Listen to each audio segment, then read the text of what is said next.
नारदीया कलौ भक्तिः मोक्षोपायो ह्यनुत्तमम् इत्थं येनोपदिष्टं तं रामकृष्णं नमाम्यहम्। हम नारद भक्ति सूत्र अध्ययन कर रहे हैं। पिछले क्लास में हमने देखा है शास्त्र के बारे में भक्त का राय क्या होगा, कैसे उसको ये करना पड़ेगा। इसके बारे में कहते हैं कि भवतु निश्चयदार्ढ्याद ऊर्ध्वं शास्त्र रक्षणम अन्यथा पातित्य शंकया। जब तक ये जो भक्ति में दृढ़ नहीं होता तब तक दृढ़ भक्ति नहीं मिलता, इष्ट निष्ठा, तब तक भक्त को शास्त्र रक्षण करना चाहिए। शास्त्र रक्षण का मतलब क्या है? धर्मो रक्षति रक्षितः हम कहते हैं। धर्म का रक्षण करना मतलब कहीं अंदर तिजोरी में रख के ये करना नहीं है, बल्कि उसका आचरण करना। मतलब शास्त्र में जो भी हमें निर्देश मिला है उसको अनुसरण करना पड़ेगा, आचरण करना पड़ेगा। जब तक सचमुच भक्ति ना हो तब तक। उसके बाद एक अवस्था आ जाती है, तब तक शास्त्र का तो मतलब भक्त को कोई एक विधि निषेध ऐसे नहीं रहता। लेकिन तब तक क्या करना चाहिए? निश्चयदार्ढ्याद ऊर्ध्वम शास्त्र रक्षणम। भक्ति दृढ़ होने पर और होने के बाद भी करना पड़ता है। जब तक शास्त्र का अनुसरण करेगा तब तक करने के लिए है, तब तक करना ही पड़ेगा। अन्यथा पातित्य शंकया, नहीं तो पतन हो जाएगा। कहते हैं नहीं तो पतन हो जाएगा। पतन का मतलब क्या है? इसका मतलब क्या है? शास्त्र में जो भी बोला है, वो जो शास्त्रकार ने, ऋषि मुनियों ने जो भी हमारे लिए आदेश दिए हैं, वो हमारे उसके अनुसार हम जब जीवन व्यतीत करेंगे तब हमें ऐसा लगता है कि ये जो ट्रेन जो चला जा रहा है उसका ट्रैक में चला जाता है। ट्रैक पकड़ के जब चला जाता है अपने गम्य स्थान पहुंच जाता है। यदि उस ट्रैक को छोड़ दिया ट्रेन, क्या होता है? डिरेल हो जाता है। वैसे ही जब हम शास्त्र को छोड़ देंगे, शास्त्र का आदेश को नहीं मानेंगे, तब क्या होता है? पतन की आशंका रहता है। इसका मतलब हमारे जो भक्ति जीवन जो है, धर्म जीवन जो है, वहाँ से पतन होने का संभव है।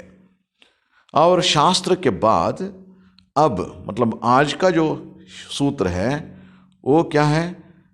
जो कहते हैं लोकोपि तावदेव भोजनादि व्यापारस्तु आशरीर धारणावधि। ये 14 श्लोक है, 14th सूत्र। लोकोपि तावदेव भोजनादि व्यापारस्तु आशरीर धारणावधि। ये बात कहते हैं। लोकोपि मतलब लौकिक कर्म में, लौकिक कर्तव्य में। इस लोक में जब समाज में हम रहते हैं, हर एक का अपना अपना कर्तव्य होता है। इसके विषय में तावदेव मतलब उसका रक्षण करना चाहिए। जैसे शास्त्र का रक्षण करना चाहिए भक्त को, वैसे ही ये जो लौकिक मतलब जो भी हम समाज में रहते हैं, समाज का विधि गतिविधि जो सब होता है उसको अनुसरण करना पड़ेगा, उसको अनुसरण करना पड़ेगा। वैसे ही भोजनादि व्यापारस्तु लोकः अपि, लौकिक कर्म समूह भी, लौकिक कर्म जो भी है, तावत एव तब तक मतलब जब तक भक्ति पक्की नहीं हो सकती तब तक उसको अनुसरण करना ही पड़ेगा। और भोजनादि व्यापारस्तु, भोजनादि व्यापार मतलब आहार और अपने जो दैहिक कर्म समूह, शरीर को रक्षण करके रखने के लिए जो भी करना पड़ेगा, उसके लिए आहार और अपना कपड़ा पहनना, ये जो भी सब है वो सब को आशरीर धारणावधि, शरीर रहने तक इसको चलाना पड़ेगा। इसको अनुसरण करना पड़ेगा। जब तक शरीर जिंदा रहता है तब तक उसका देखभाल करना पड़ेगा, क्योंकि शास्त्र में ये बात कहते हैं, शरीरमाद्यम खलु धर्म साधनम। हमारे जो आध्यात्मिक लक्ष्य जो है, पराभक्ति को पाने के लिए शरीर जो है आद्यम, वो पहले उसका देखभाल बहुत जरूरी है। शरीर ठीक से न हो, क्या होता है, साधना करने के लिए, साधन भजन करने के लिए शक्ति नहीं होता ऐसे शरीर में, और सशक्त नहीं होता ऐसे शरीर। इसलिए उसका देखभाल करना बहुत जरूरी है। शरीर धारणावधि, क्योंकि शरीर माध्यम खलु धर्म साधनम, धर्म साधन के लिए शरीर बहुत महत्वपूर्ण है। शरीर और उसका आरोग्य महत्वपूर्ण है। आरोग्य ठीक ना हो तब क्या होता है, बहुत सारे साधकों का ऐसा अवस्था हो जाती है, बैठ के थोड़ा जप ध्यान करने के लिए भी सक्षम नहीं हो जाते। ऐसे मतलब रोग से ये करना पड़ता है, भोगना पड़ता है, कष्ट सहना पड़ता है ऐसे। तब क्या होता है, साधना जब नहीं करेंगे, मतलब शरीर सहकार नहीं कोऑपरेट करेगा, तब तो आप कैसे साधना करेंगे। इसीलिए शरीर को ठीक तरीके से आहार और उसके बाद उसका जो स्वच्छ रखना, ठीक से कपड़ा पहनना, ये सब, और जो भी समाज में आप हो, समाज के अनुकूल कपड़ा वो सब पहना, ये सब करना बहुत जरूरी है भक्ति मार्ग के लिए, भक्ति साधना के लिए। शरीर धारणावधि, शरीर रहने तक इसको करना चाहिए, इसको अनुसरण करना चाहिए। इसलिए कहते हैं, मतलब इसका मतलब ये हुआ, जब तक निश्चय में दृढ़ता और भक्ति में परिपक्वता नहीं आती, इसका मतलब क्या होता है, निश्चय दार्ढ्याद ऊर्ध्व ने वैसे बताया पिछले सूत्र में, मतलब जब तक हमारे जो इष्ट निष्ठा दृढ़ ना होती तब तक निश्चय दार्ढ्याद ऊर्ध्वम, दृढ़ता और भक्ति में परिपक्वता न आती तब तक लौकिक कर्मों का करते जाना होगा। लौकिक कर्मों का करते, लोकोपि तावदेव। वैसे ही शरीर की रक्षा के लिए भोजन आदि प्रयोजनीय कर्म जब तक शरीर है तब तक करते रहेंगे, तब तक ये कर्तव्य रहेंगे। शरीर का रक्षण आदि कर्म, वो जो कर्म जो है तब तक रहेंगे। इसलिए इस सूत्र में नारद महर्षि ये कहते हैं कि लौकिक आचार आदि भी बलपूर्वक त्याग करना ठीक नहीं है, उचित नहीं है। लौकिक आचरण में बलपूर्वक त्याग करना, कभी कभी ऐसा होता है ना, मतलब मैं तो आध्यात्मिक जीवन में आ गया हूँ, अब मेरा तो वो सब कर्तव्य नहीं कर पाता, मैंने मेरा समय आध्यात्मिक जीवन में बीत लेता हूँ। ऐसा तो नहीं।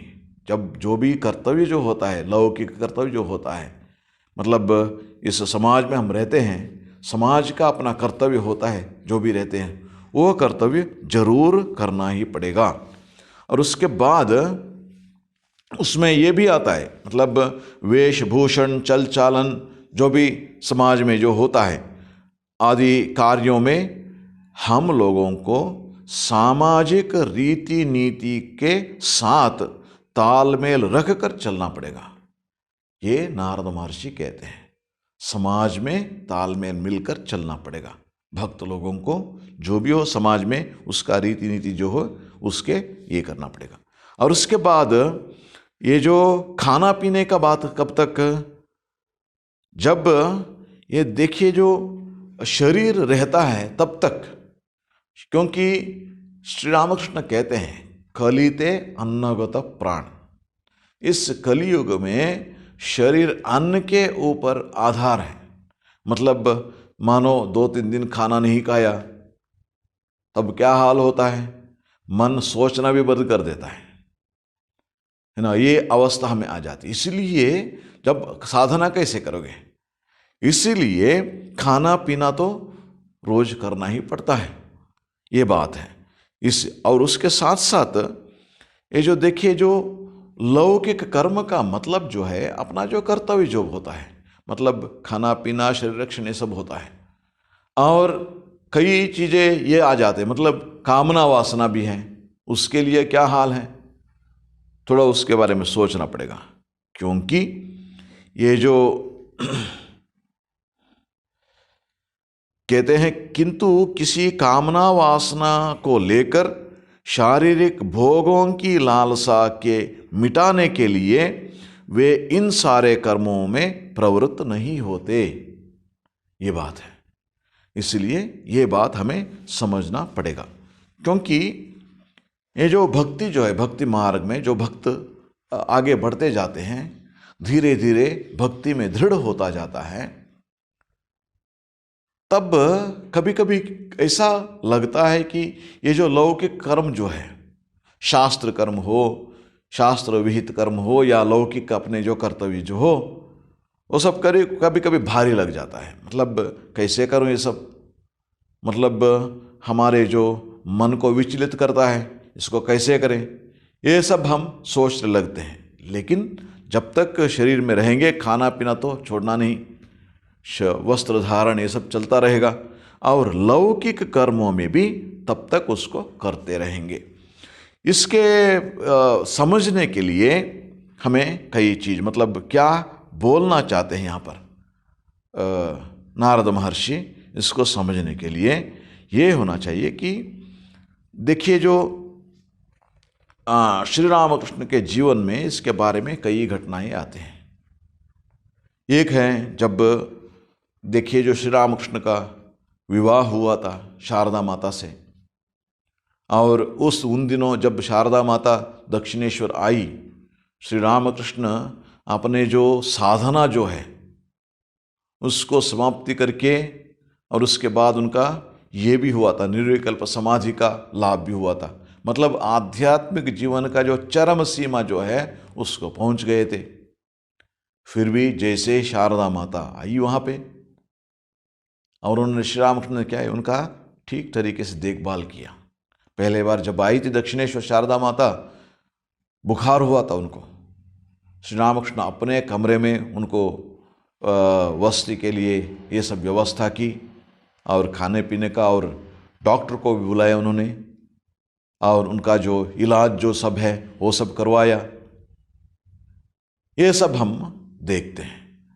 मतलब ये जो अपना लौकिक कर्तव्य उतना ऊंचे तरीके का ये है श्री रामकृष्ण, तब भी अपना जो कर्तव्य उन्होंने नहीं छोड़ा। एक पति होने के नाते अपना जो कर्तव्य जो है उसको श्री रामकृष्ण अंत तक उन्होंने देखभाल किया शारदा माता की। लेकिन उनका अवस्था क्या थी श्री रामकृष्ण का? श्री रामकृष्ण के माता चंद्रमणि देवी दक्षिणेश्वर में ही रहती थी, वहाँ नौबत के ऊपर के कमरे में रहती थी चंद्रमणि देवी। उनका देहांत हो गया। देहांत होने के बाद श्री रामकृष्ण गए गंगा में उनको तर्पण देने के लिए। तर्पण देने के लिए जाते हैं, हाथ में पानी निकलता रहता नहीं, अंगुली के बीच में से निकल जा रहा है, जितना भी कोशिश करे। तब उनको समझ में आया, संन्यास लिए हैं, सन्यासी के लिए शास्त्र ये कर्म सब विहित नहीं है। और अपने दूसरे बंधु से माँ का जो भी श्राद्ध कर्म वो करवाना उन्होंने करवाया। श्री रामकृष्ण वो नहीं कर सके उसको। इसका मतलब ये नहीं माँ के लिए प्रार्थना नहीं की, ये सब किया उन्होंने जो भी एक सन्यासी कर सकता है। उनका हाल वो था। फिर भी श्री रामकृष्ण जब तक माँ चंद्रमणि देवी वहाँ पर दक्षिणेश्वर में थी, नाहवत में रहती थी, रोज जाते थे श्री रामकृष्ण। रोज जाके माँ को प्रणाम करते थे और पूछते थे, माँ सब ठीक है, कुछ आपको जरूरत है? रोज उनसे श्री रामकृष्ण पूछते थे। उनका कर्तव्य है, वो कर्तव्य निभा रहे हैं। माता तो पूजनीय होती है, जो भी सन्यासी हो, सन्यासी भी माता को प्रणाम करते हैं, अपने जननी को, और दूसरे किसी को अपने परिवार में प्रणाम करने का जरूरत नहीं पड़ता, लेकिन माता को प्रणाम करते हैं, माता की देखभाल करते थे। और सिर्फ वही नहीं, भक्तों के लिए भी श्री रामकृष्ण ये बात कहते थे। भक्तों के लिए भी श्री रामकृष्ण कहते थे, मतलब इसका अनुसरण करना श्री रामकृष्ण कहते थे। क्योंकि श्री रामकृष्ण हम इसके पहले भी एक बार इसके बारे में बता चुके हैं। एक भक्त श्री रामकृष्ण कहते हैं उसका प्रताप का भाई दक्षिणेश्वर में आके श्री रामकृष्ण के साथ रहने के लिए इच्छा प्रकट की। उन्होंने आ गया, मतलब परमिशन भी नहीं लिया, आके यहाँ रहना शुरू कर दिया। क्या बात है, शादी हुई है, बाल बच्चे हैं, ये साधना करेगा यहाँ पे। श्री रामकृष्ण उन्होंने उनसे पूछा, क्या कुछ पैसा कमाते हो? नहीं, वो अभी साधना करूँगा ना।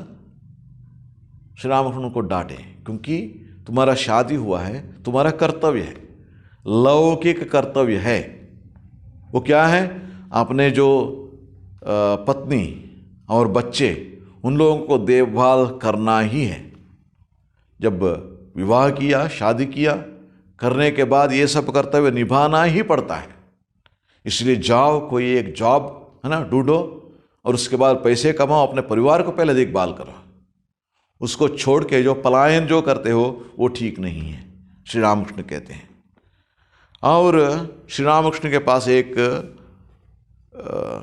भक्त महिला योगिन माँ श्री रामकृष्ण की शिष्या थी, और उनका भी मतलब पति थे, लेकिन उनके साथ नहीं रहती थी क्योंकि बहुत सारी चीज़ें उसके ऊपर। और एक बार क्या हुआ, उनका जो ये है ना सांप उसको डसा। इस डसने से उनको बीमार हो गया, मतलब वो इसमें है ना बेड रिडन हो गए। जब श्री रामकृष्ण को ये पता लगा, तब उन्होंने योगिन माँ को ये बात बताया कि जाओ अपने पति की सेवा करो, सेवा करके आओ। जब जान तो करती थी, बहुत भक्त महिला थी, फिर भी श्री रामकृष्ण उनसे कहा जाओ अपने पति की सेवा करो। इसका मतलब क्या है? इसका मतलब हम भक्ति जीवन में आ गए, इसका मतलब ये नहीं कि हमारा जो लौकिक लोकोपि तावदेवा उसको नहीं छोड़ेंगे, नहीं छोड़ेंगे, उसको करना ही, निभाना ही पड़ता है। लौकिक कर्तव्य सब निभाना ही पड़ता है। लोकोपि तावदेव ये बात कहते हैं। और उसके बाद भोजनादि व्यापारस्तु आशरीर धारणावधि, इसके बारे में शास्त्र में बहुत सारे बताए हैं। शरीरमाद्यम खलु धर्म साधनम, अभी हमने उसके बारे में चर्चा की। शरीर तो उसका रक्षण करना ही पड़ता है, क्योंकि जब तक शरीर आरोग्य से रहेगा तब तक ठीक ठीक से साधन भजन भगवान की सेवा सब कर सकते हैं। आपने जो मतलब ये है स्वास्थ्य ठीक नहीं है, जहाँ पर सोए हुए हैं वहीं खाना पीना करना पड़ता है, ऐसे हाल आ गया, तब क्या भगवान की सेवा कर सकते हैं, साधना कर सकते हैं? नहीं कर सकते। इसलिए शरीर की रक्षणा तो करना ही पड़ेगा। भोजनादि व्यापारस्तु आशरीर धारणावधि, इसलिए इसको शास्त्र में कहते हैं। मतलब आप ऐसे पूछ सकते हैं, जब ये सब करेंगे ना कर्म हो जाएगा ना, कैसे होगा ये सब? लेकिन भगवद गीता में इसके बारे में कहते हैं, निराशीर यतचित्तात्मा त्यक्त सर्व परिग्रह शारीरम केवलम कर्म कुर्वन्नाप्नोति किल्बिषम। निराशी ही यतचित्तात्मा त्यक्त सर्व परिग्रह, परिग्रह मतलब कुछ से वो स्वीकार नहीं करेगा, ऐसे अपरिग्रह उसका पालन करते हुआ।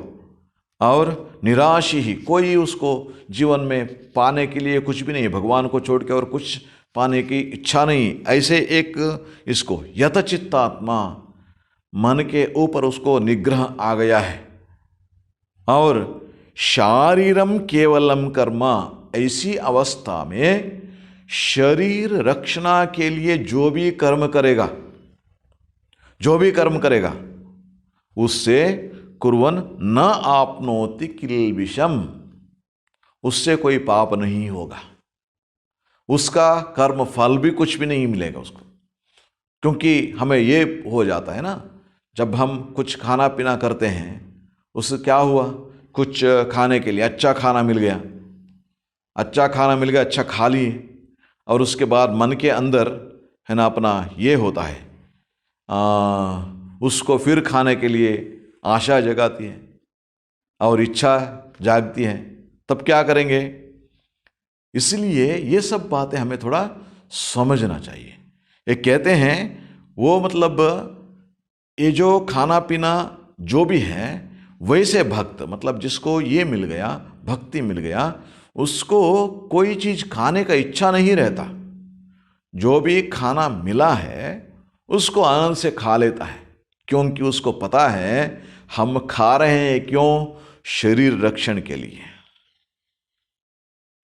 खाने के लिए जीना नहीं, जीने के लिए खाना। उसका उद्देश्य क्या होता है? वो खाने के लिए जीता नहीं, जीने के लिए, शरीर रक्षण के लिए खाता है। इसलिए जो भी मिलेगा उसको वो खा लेगा, उसको कोई फर्क नहीं पड़ता उसको। जब एक बार स्वामी विवेकानंद, उनकी सेवा की स्वामी अद्भुतानंद जी ने, स्वामी जी बहुत उसको आनंदित हो गए और वो अच्छे मूड में थे। स्वामी जी कहे उनको जो भी वर मांगते हो मांगो, देने के लिए तैयार हूँ। बहुत अच्छा सेवा की तुमने, मैं तो संतुष्ट हो गया, जो भी वर चाहते हो मांगो उसको। तब अद्भुतानंद जी उन्होंने बताया, अच्छा मैं तो ठाकुर तो सब मेरा देखभाल करते हैं, नहीं फिर भी मांगो, कुछ ना कुछ मांगो। फिर उन्होंने कहा, मैं जो भी खाऊंगा ना वो ठीक से हजम हो जाना चाहिए। मतलब उससे अपने जो ये पेट खराब कभी नहीं होना चाहिए। जो भी खाऊंगा वो ठीक ठीक से हजम हो जाना चाहिए। स्वामी जी आश्चर्य हो गए, अरे ये कैसे एक वर मांग रहे हो? तब अद्भुतानंद जी कहने लगे, लाटू महाराज देखो, सन्यासी बन गया हूँ और कोई पैसे कमाने को तो बात ही नहीं है, जो भी मिलेगा उसको खाना पड़ता है, और पेट खराब होने से जब जबदान कैसे करूँगा?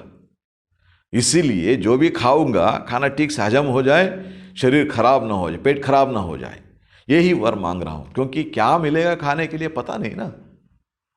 देखिए ये साधु का ये अवस्था है, मतलब जो भी साधना करेंगे, इसका मतलब उन्होंने मतलब पेट खराब हो जाए इसलिए खाना पीना छोड़ देगा? नहीं, शरीर रक्षा के लिए ये सब करना पड़ता है। शरीर रक्षा के लिए खाना पीना जरूर करना पड़ता है।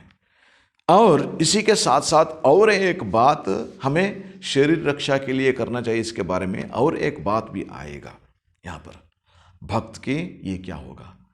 देखिए कभी कभी ये तपस्या के मूड में रहते हैं ना,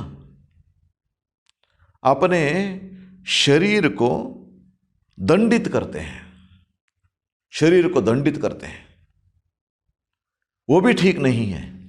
शरीर का दंडन मतलब क्या है? जब दक्षिणेश्वर में एक बार एकादशी का दिन था, श्री रामकृष्ण के दर्शन के लिए एक महिला, भक्त महिला आई थी। एकादशी इसलिए उन्होंने क्या किया, निर्जल उपवास, सुबह से पानी भी नहीं पीती, नहीं पिया, पानी भी नहीं पिया। और जब ठाकुर जी के पास आए, कुछ बातचीत हुआ और उसके बाद कुछ देर वह कहीं दक्षिणेश्वर में कहाँ उनको चक्कर लग गया और गिर पड़ी। जब श्री रामकृष्ण को ये पता लगा, उन्होंने पूछा, उपवास कर रहे हो? हाँ। क्या उपवास का मतलब क्या है? निर्जल उपवास। श्री रामकृष्ण कहे उनको, देखो उपवास करने का मतलब क्या है? भगवान को ध्यान करना। अब देखो सुबह से कुछ नहीं खाया पिया, इसलिए क्या हो गया, अब देखो तुम्हें चक्कर आ गया। क्या इस शरीर से अभी तुम ये जप ध्यान कर सकोगे? इस अवस्था में जप ध्यान कर सकोगे? भगवान के नाम स्मरण कर सकोगे?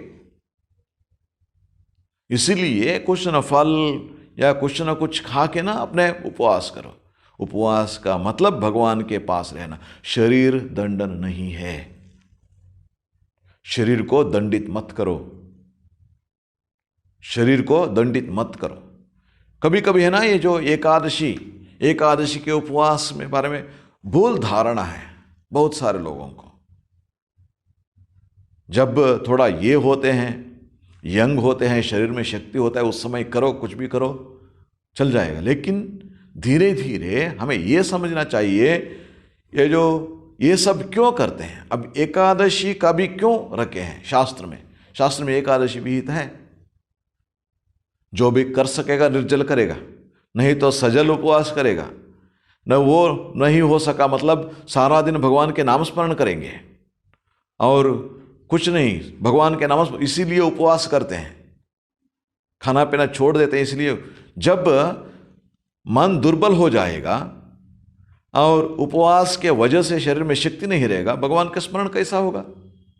खाने पीने के बारे में सोचते रहेंगे कई लोग उपवास करके, ये उपवास नहीं है, शरीर दंडन ठीक नहीं है। इसलिए थोड़ा कुछ मतलब जितना अपने शरीर सह सकता है उतना सा करना पड़ेगा। थोड़ा सा खाके, थोड़ा कम खाके उपवास करो, फल वो खाके ये करो, थोड़ी जूस पी के ये करो, उपवास करो। शरीर दंडन करना ठीक नहीं है, ये बात है। इसलिए भोजन आदि व्यापार, मतलब ये भोजन ये सब है ना, जब नहीं खाएंगे, जैसे श्री रामकृष्ण कहते हैं, ये इस कलयुग में क्या है, जो नारदिया भक्ति, श्री रामकृष्ण कहते हैं। क्यों नारदिया भक्ति? कलिते अन्नगत प्राण। नारद महर्षि क्या कहते हैं, ये जो मध्य पंथा, एकदम विलासी जीवन भी नहीं है, वैसे शरीर को दंडित करना भी ठीक नहीं है। इसके बीच में चलना चाहिए, शरीर को ठीक ठीक रखना चाहिए, अपने शरीर को, शरीर का रक्षण। इसीलिए ये शरीर का रक्षण के लिए भक्त को भी थोड़ा एक्सरसाइज करना, ये सब जरूरत पड़ता है।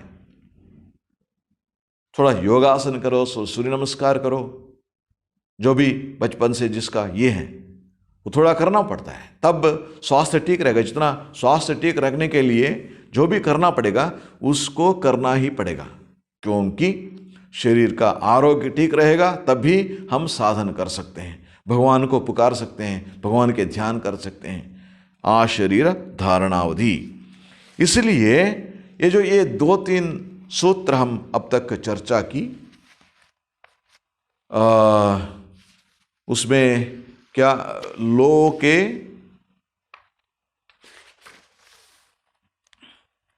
हम ये जो भवतो निश्चयदार्ढ्यादूर्ध्वम शास्त्र रक्षणम, ये जो 12वां सूत्र था, उसमें हमने क्या देखा, जो शास्त्र रक्षण करना पड़ेगा। कब तक? अपने जो निश्चय मतलब इष्ट निष्ठा, भगवान के प्रति जो निष्ठा है और दृढ़त्व, भक्ति में दृढ़ प्रतिष्ठ होने तक, तब तक भी, उसके बाद भी शास्त्र रक्षण करना पड़ेगा। शास्त्र रक्षण का मतलब क्या है? शास्त्र विहित कर्म को करना ही होगा, ये बात कहते हैं। और उसके बाद अन्यथा पातित्याशंकया, नहीं तो पतन होने का ये होता है। क्योंकि देखिए, जो कभी कभी भक्त लोग जब साधन करना शुरू करते हैं तब बोलते ये काम करने से भगवान के याद नहीं होता, स्मरण नहीं कर सकता हूँ, वो काम मेरे भगवान के मतलब ये कर देता है, विचलित कर देता है मन को, ये सब कहते रहते हैं। लेकिन जो भी कर्तव्य है हमारा, शास्त्र विहित कर्म है, उसको करना ही पड़ता है। गुरु कहते हैं रोज जप ध्यान करो। कभी कभी ना कई लोग कहते हैं देखो मुझे बैठ के ये करने में, वहाँ बैठ के ज़्यादा मैं नहीं कर सकता, लेकिन मैं वॉकिंग करके मैं ये करता हूँ। देखो पहले अच्छा लगता है, लेकिन धीरे धीरे और कोई मिलेंगे और ये जप ध्यान सब भूल जाएंगे हम। इसीलिए ये जो शास्त्र विहित जो है, गुरु आपको बताया है, रोज सुबह शाम बैठ के जप ध्यान करो। एक जगह में बैठ के ना जप ध्यान करना पड़ेगा, जो भी गुरु ने निर्देश दिया है। इसका शास्त्र रक्षण का मतलब ये है, ये सब करना पड़ेगा। नहीं करोगे तो क्या होता है? नहीं, अन्यथा पातित्याशंकया, तब धीरे धीरे आप भूल जाओगे एकदम, मतलब जप ध्यान कुछ नहीं होगा। उसके बाद धीरे धीरे आप अपने मार्ग से पतन हो जाता है, आध्यात्मिक मार्ग से पतन हो जाता है। और उसके बाद नारद महर्षि अब कहते हैं भोजनादि व्यापारस्तु आशरीर धारणावधि। मतलब देखिए, बहुत लोकोपि तावदेव, लौकिक कर्म भी वैसा ही करना पड़ेगा। जब तक निष्ठा दृढ़ न होता तब तक अपने लौकिक कर्तव्य भी करना पड़ेगा। ऐसे एक दशा आ जाती है तब तो मतलब कोई कुछ नियम ये सब नहीं रहता उन लोगों के लिए। जैसे मानो श्री रामकृष्ण की दशा हुई थी। श्री रामकृष्ण की दशा क्या थी? उनको जो मतलब कपड़ा बांधने के लिए भी नहीं सकते थे श्री रामकृष्ण। मास्टर महाशय श्री रामकृष्ण वचनामृत में बार बार मेंशन करते हैं दिगंबर, मतलब देखिए जो कपड़ा नहीं ठहरता था उनके शरीर में, उनकी वो अवस्था थी। इसीलिए ऐसे अवस्था एक अलग बात है, क्योंकि उनका परमहंस अवस्था हो गई थी। लेकिन जो भी भक्त जो है, हम साधक के बारे में कह रहे हैं, क्योंकि ये सब अपना जो ये भक्ति नारद भक्ति सूत्र जो है वो साधक को भक्ति पाने के लिए ये बताया गया है। इसलिए जब भक्ति मार्ग में हम साधना करते रहते हैं, कभी कभी ऐसा अवस्था हो सकता है, मतलब लौकिक कर्तव्य करने के लिए अपने मन नहीं लग रहा है, ऐसा सब हो जाता है। लेकिन उसको भी अपने साधन का एक हिस्सा समझकर करना पड़ता है। हम इसके पहले जब हम इसके बारे में ये किए थे, डिस्कशन सब हुआ था, उस समय हम कह रहे थे, इसके बारे में बोले थे कि जो भी हम कर्म करते हैं, मतलब कर्तव्य करते हैं, उसको ऐसा करना चाहिए कि जैसे मानो जो अपना जो कर्तव्य जो होता है, लौकिक कर्म जो होता है, उसको भी भगवान के प्रीति के लिए हम कर सकते हैं। उस हिसाब से करना चाहिए उसको। मतलब तब क्या होता है, वो साधन का, हमारा जो साधन भजन का एक हिस्सा बन जाता है। वो भी है। कैसे? देखिए, इस दुनिया में जो भी है, जितना भी जीवी है और जहां भी है, वहां भगवान विद्यमान है। ईश्वर सर्वभूतानां हृदये शरीर, सबके अंदर है भगवान। और सिर्फ मंदिर में नहीं है, भगवान हर जगह में विद्यमान है, हर एक इंसान में और हर एक प्राणी में विद्यमान है भगवान। इसलिए जो भी उनको लिए, क्योंकि क्या काम करने का मतलब क्या है, हम किसी की सेवा करेंगे, किसी के लिए कुछ खाना पकाएंगे, ये सब होता है ना हमारे कर्म। नहीं तो मंदिर में जाके सेवा करेंगे, ये सब भगवान के लिए। इसकी ऐसे सोच करना पड़ेगा, जो भी हम करेंगे भगवान की सेवा है, इस भाव से, पूजा भाव से। हम तो उसके बारे में उस समय ये भी कह रहे थे, उसका डिस्कस किया हम लोगों ने, work and worship, work as worship, work is worship, इसके बारे में भी। जब क्या होता है, वो हमारा जो भी काम करते हैं वो पूजा बन जाता है धीरे धीरे। पहले पूजा हमारे साधना और कर्म दोनों करेंगे, और उसके बाद धीरे धीरे ये जो कम कर्म करते हैं ना, उसको भी पूजा मानकर करने के लिए कोशिश करते हैं।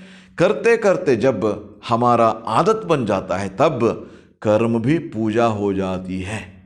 कर्म भी पूजा हो, इसको स्वामी विवेकानंद ने हमें सिखाया, इस बात को स्वामी विवेकानंद ने हमें सिखाया। इसलिए ये बात जो है, मतलब लोकोपि तावदेव, लौकिक कर्म में हमें करना ही पड़ता है। और उसके बाद भोजन आदि व्यापारस्तु, भोजन ये सब आशरीर धारणावधि, जो भी हो, शरीर जब तक रहेगा तब तक उसको खाना पीना नहीं छोड़ना, खाना पीना करना ही पड़ेगा। शरीर में आपका जो वेशभूषण जो भी है और समाज का रीति नीति जो है, उसको तालमेल मिला के चलना पड़ेगा। ये भक्त के लिए नारद महर्षि यहाँ पर कहते हैं। इसलिए ये भक्ति का ये जो है मार्ग में हमें ये समझना चाहिए कि जब तक हम रहेंगे इस शरीर में, तब तक ये जो समाज में जो भी रीति नीति जो होता है, उसको अनुसरण करना चाहिए, उसका अनुसरण करना चाहिए। भक्तों के जीवन में हम देखते हैं, लेकिन जो पराभक्ति हो जाता है, जिसका पराभक्ति, तब क्या होता है, मत्तो भवति, वहां कहते हैं मतलब उन्मत्त जैसे हो जाता है भक्त। उसका अवस्था अलग है, उसका अवस्था अलग है। जब पराभक्ति मिलता है उस दशा के बारे में कह रहे थे नारद महर्षि वहां पर। लेकिन ये जो अब हम डिस्कस कर रहे हैं, भक्ति पाने तक की जो साधना है उसके बारे में हम ये डिस्कस कर रहे हैं, हम विचार कर रहे हैं। इसीलिए भोजनादि व्यापारस्तु आशरीर धारणावधि, शरीर रक्षा के लिए जो भी कर्म है उसको करना पड़ेगा। फिर कैसे करेंगे? ये तो मेरा शरीर है, मेरा शरीर मैं कैसे रक्षण करूं, ये सब कहते हैं। देखिए, गुरु बोलते हैं देखो भगवान अपने हृदय में बैठा है, इसलिए उसको कहाँ ध्यान करना चाहिए? अपने हृदय में ध्यान करो। जब वो बैठा है, भगवान बैठा है इस शरीर में, और हमारे गुरु भी बताए हैं, शास्त्र भी कहता है, हमें उसमें श्रद्धा रखना चाहिए क्या नहीं? मतलब जब भगवान यहाँ इस हृदय में बैठा है, उपस्थित है, विद्यमान है, उसका मतलब क्या हुआ? ये शरीर भी एक मंदिर बन गया। थोड़ा सोचिए, कैसे इसकी रक्षा करेंगे? मंदिर में जैसे सेवा करते हैं, मंदिर का जब देखभाल करते हैं उसके शरीर को, क्योंकि इस शरीर में भगवान वास करते हैं, इस शरीर में भगवान वास करते हैं। इसीलिए शरीर को देखभाल करना पड़ेगा, क्योंकि यदि हम नहीं करेंगे उस भगवान का अपमान होगा। इसका देखभाल करने का मतलब क्या है? भगवान श्री रामकृष्ण कहते हैं, भगवान कहाँ रहते हैं? भक्त की हृदय जो है वो भगवान की बैठक खाना, भक्त की हृदय ही भगवान की बैठक खाना। जब वो बैठा है इस शरीर में, इस हृदय में, उसका मतलब क्या हुआ? ये शरीर उसका मंदिर हो गया। इसीलिए शरीर का रक्षा करना भक्त के लिए बहुत सहज भाव से हो जाता है, क्योंकि भगवान रहते हैं इसमें, इसलिए इसका देखभाल करना है, इसको इसलिए उसको स्वच्छ रखना है, इस शरीर को। इस भाव से भक्त अपने शरीर को देखते हैं। आशरीर धारणावधि, ये सब करना रहना, लेकिन इस भाव से करने से तब क्या होता है? हमारे भक्ति पाने के लिए ये हमें सहकारी बन जाता है, डिस्ट्रैक्ट नहीं करता, हमें अपना जो भक्ति मार्ग से डिस्ट्रैक्ट नहीं करता है, लेकिन हमारे साधना के हिस्सा बन जाता है। इसलिए ये कोशिश भक्त को लिए करना चाहिए। ओम शांति शांति शांति। हरि ओम तत्सत। श्री राम कृष्णार्पणमस्तु।